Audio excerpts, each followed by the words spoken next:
नए साल के आगाज के साथ ही उत्तर प्रदेश में पुलिस विभाग में तबादला एक्सप्रेस भी तेजी से साथ चलेगी और इसको लेकर डीजीपी मुख्यालय के कार्मिक विभाग और गृह विभाग ने तैयारियां पूरी कर ली हैं। दरअसल नए साल से पहले यानी कि 31 दिसंबर तक विभाग में बड़े पैमाने पर पुलिस अधिकारियों के प्रमोशन होंगे और फिर उसके बाद उनको नई तैनाती दी जाएगी। इस लिहाज से अलग अलग रैंक के प्रमोट होने वाले पुलिस अधिकारियों की संख्या 100 के आसपास है।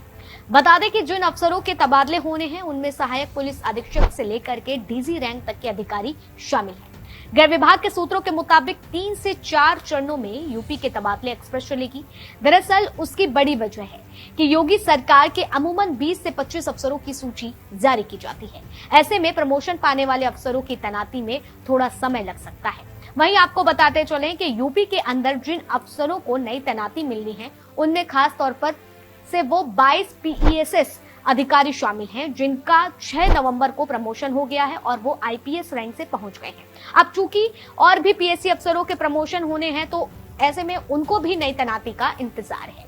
डिपार्टमेंट प्रमोशनल कमेटी की प्रक्रिया के अनुसार डायरेक्ट आईपीएस अधिकारियों का प्रमोशन हर साल दिसंबर के आखिरी में होता ही है, तो इस साल भी ऐसा ही करीब 67 अफसर यानी कि 67 अफसर जिनका प्रमोशन होना है और उसमें 2019 बैच के अफसर भी एएसएसपी और एसपी बन जाएंगे।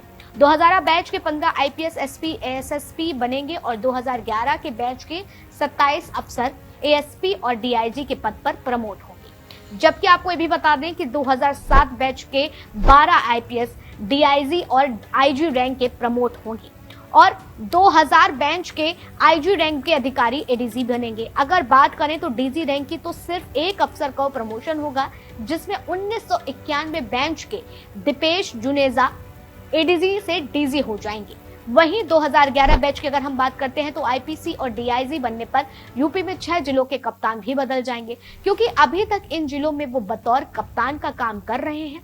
बता दें कि प्रमोशन प्रक्रिया पूरी होने के बाद मथुरा, मुजफ्फरनगर, जौनपुर, झांसी, शाहजहांपुर और फतेहगढ़ को नई एएसएसपी भी मिलेंगे। इसी के साथ गौतम बुद्ध नगर में पुलिस कमिश्नर लक्ष्मी सिंह से पहले एडीजी रैंक के अफसर आलोक सिंह से तैनात किया गया था, लेकिन 2022 में उनको शासन ने हटा दिया और उनकी जगह आईजी रैंक के तेज तर्रार और सख्त कार्य प्रणाली की पहचान बनाने वाली लक्ष्मी सिंह को फिर से तैनात किया गया।